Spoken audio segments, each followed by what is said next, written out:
Talking to Strangers by Malcolm Gladwell. This book is the examination of our interactions with strangers and why they often go wrong. If anything, talking to strangers is a good thing. It helps us expand our network and build relationships with other people. A stranger is commonly defined as someone who is unknown to another. Sometimes the best conversations with a stranger allow the stranger to remain a stranger. Strangers are not easy, they are just as complex and enigmatic as ourselves. A study shows that we believe people because we don't have enough evidence to not believe them. Trying to find fraud and deceit also takes a lot of energy and isn't efficient. Efficient communication and defaulting to trust has huge benefits that aren't worth the trade off. The paradox of talking to strangers: we need to talk to them, but we are terrible at it. We tend to judge people's honesty based on their demeanor. The harder we work at getting strangers to reveal themselves, the more elusive they become.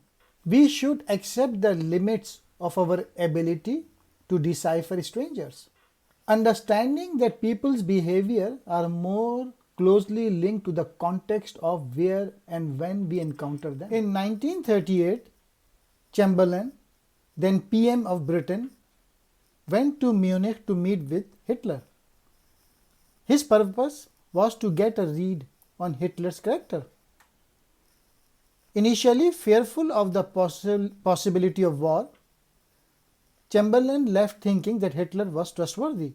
If you think you are good at getting a read on people, you are wrong.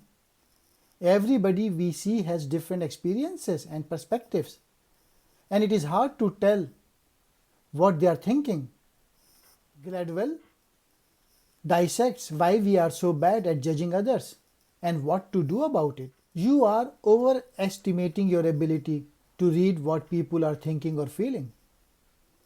Humans naturally default to believing that others are telling the truth and are incapable of telling when someone is lying. One reason you are so bad at judging people is that everybody expresses their emotion and thoughts differently. AI and other judges did worse at assessing people than the computers.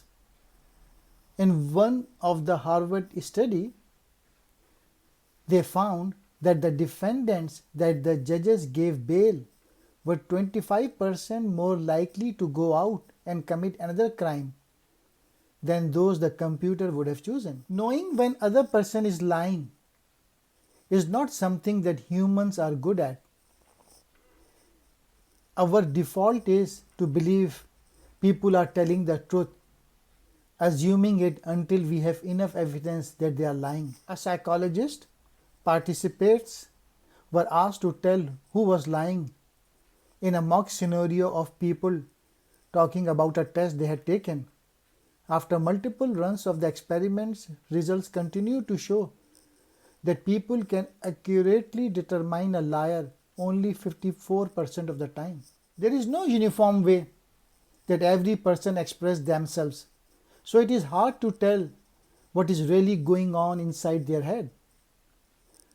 Although most people thought that they looked surprised, only 5% had the typical wide-eyed and dropped jaws that we usually associate with surprise. This book is about the exploration of the assumptions and mistakes we make when dealing with people we don't know.